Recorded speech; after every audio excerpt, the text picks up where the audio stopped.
Today we are going all the way to South Africa to make their famous chakalaka, which is very delicious. It's spicy and just worth trying. So the ingredients are listed in the description box, and also the ingredients are very simple. To start cooking, you're going to place a pan over medium flame. Add in some cooking oil. Spread the oil in the pan. Add in 1 onion. Add in some garlic. Stir in everything together and let the onions cook until a little bit golden brown. As the onions are cooking, I'm going to tell you about the veggies I'm going to be using to make chakalaka. So I have some shredded carrots and assorted peppers, coriander, and note, you can add any veggies that you have in the house. If you have some green beans, you can include that as well. Purple cabbage, some yellow capsicum, because over here I have some red and green. And also for this recipe, you'll need some baked beans, which are either canned or you can boil your own beans at home. Check on my onions. You can see the onions are getting a very lovely golden brown color. So I'm going to add in my assorted bell peppers together with my carrots.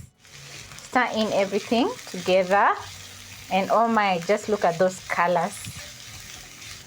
Also, I'm going to be adding in some paprika and 1 teaspoon curry powder. I'm also going to be adding in some cayenne pepper. You can also add in chili flakes.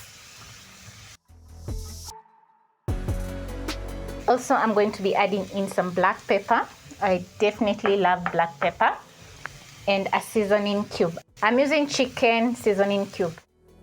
Add in a splash of water so that the veggies can cook together with the spices.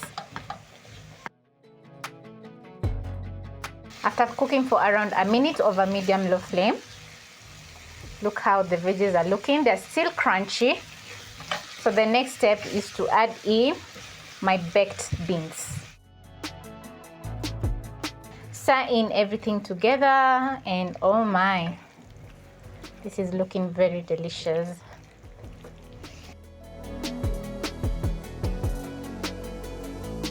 Add in a little bit more salt to fully season the chakalaka.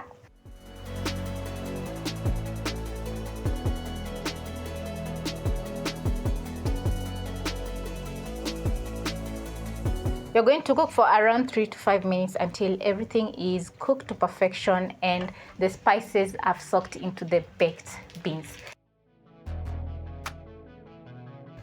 After 5 minutes, the chakalaka is going to be looking very delicious and the sauce is going to be very thick. And now it's time to serve.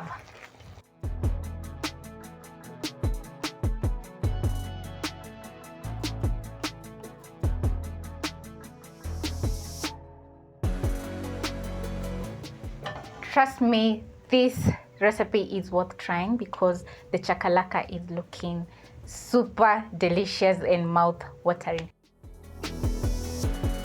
I'm going to give my chakalaka a taste.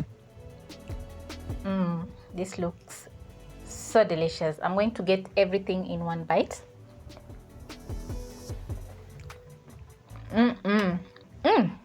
So good. You can serve the chakalaka over some breakfast or brunch, or you can include in your lunch or dinner, and still it's going to be very delicious. So I hope you'll be trying out this South African recipe, which is easy and has minimal ingredients.